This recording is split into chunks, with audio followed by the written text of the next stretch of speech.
तुमच्यासोबत पण असं कधी झालंय का जे आज माझ्यासोबत घडलंय? रोम रोम भाइयों, ऐसा मत करो मेरी जान. तर पब्लिक तांब्या बाई आलाय आपल्याला नाही ना, आपण चाललोय जरा बाहेर फिरायला. आज जरा संडे म्हणलं, दिवस भरले आळस आलाय पण आराम करतो दिवसभर मस्त पैकी. आता मस्त जरा बाहेर जाऊ जरा चांगल्या वातावरणामध्ये. बाकी चला दाखवतो पुढे काय होते ते. इधर को देख के बात कर भाई. मैं बाबा टिल्लू.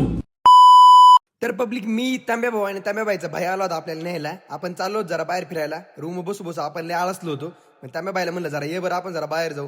पण बाहेर जाताना पब्लिक टाइम झाला होता संध्याकाळचा. म्हणलं चहा प्यायल्याशिवाय काय आपल्याला जमायचं नाही. गेलो आपल्या फेवरेट ठिकाणी मस्तपैकी एक एक कप चहा आणला. त्यानंतर पब्लिक आपल्याला घ्यायचं होतं व्हाईट शर्ट. म्हणलं चल बरं पुढारी मध्ये जाऊ, तिथं जरा लयच भारी वाटत आहे कपडे म्हणून जरा गेलो होतो तिकडे पुढारी मध्ये. गेलो मस्तपैकी तिथं भावाला विचारलं भाऊ मला थांबी दाखवतो कपडे. भावाने दाखवले आम्हाला 2-3 प्रकार.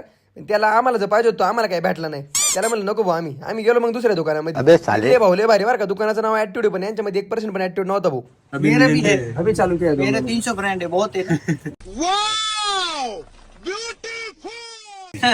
तो फिर यार क्या बताऊं. मेरे कितना एक पे 18 के और खाओ माँ कसम. एक पे इसका ये वन है, 18 के.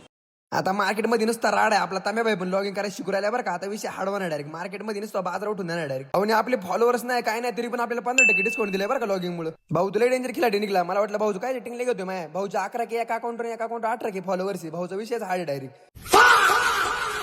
भाऊ पिक्चरांची एडिट करून टाकतो नुसता राडा. त्यानंतर तांब्याबाईचा भाऊ आम्ही डायरेक्ट गेलो होतो फिश मार्केटमध्ये. तांब्या भाऊ म्हणला आपल्याला घरी फिश न्यायची. फिश काय आपल्याला आवडत नाही भाऊ. तांब्याबाईला म्हणलं आपल्याला आमंत्रण पण देऊ नको भाऊ, आपल्याला काय आवडत नाही फिश वगैरे. मग तांब्याबाईने आम्ही आतमध्ये गेलो.